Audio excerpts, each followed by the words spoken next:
இப்போ நாம் போக போகிறது ஒரு கொடூரமான காட்டுப்பகுதி.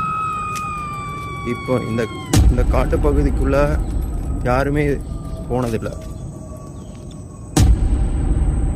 இந்த மாதிரி ஒரு காட்டுப்பகுதியை நீங்கள் உலகத்தில் எங்கேயுமே பார்க்க முடியாது.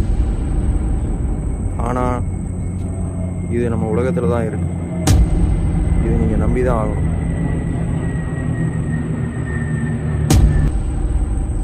இங்கே பல வழிகள் இருக்கு. உங்களோட வழிகளை நீங்கள் சரியாக தேர்வு செய்யணும். இல்லைன்னா உங்களோட உயிருக்கு உத்தரவாதம் இல்லை. இப்போ நாம் இந்த வழியில் நம்ம போக போகிறோம். இங்கு மரத்தோட வேர்களுக்கு கால்கள் முளைத்த மாதிரி நமக்கு தெரியும். இந்த இடமே கொஞ்சம் மனிதனை பயமுறுத்துகிற மாதிரி தான் இருக்கும். பட் என்ன பயமுறுத்தாது.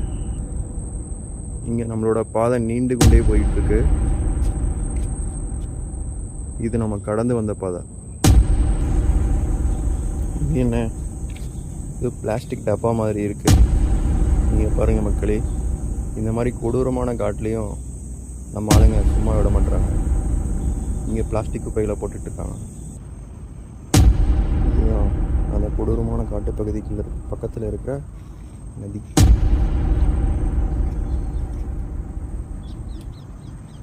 இதுக்கு ஆபத்தான முதலைகள் இருக்கலாம்.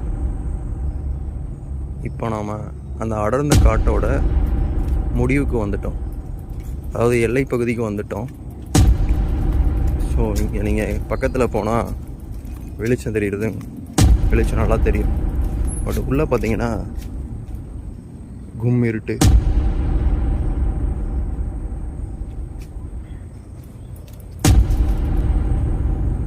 இவ்வளோ நேரமாக நான் சொன்னதெல்லாம் அப்படியே நம்பியிருந்தீங்கன்னா உங்களை மாதிரி பச்சை மணி யாருமே இருக்க மாட்டாங்க. இது சிங்கப்பூரில் இருக்கிற ஒரு சின்ன பார்க்.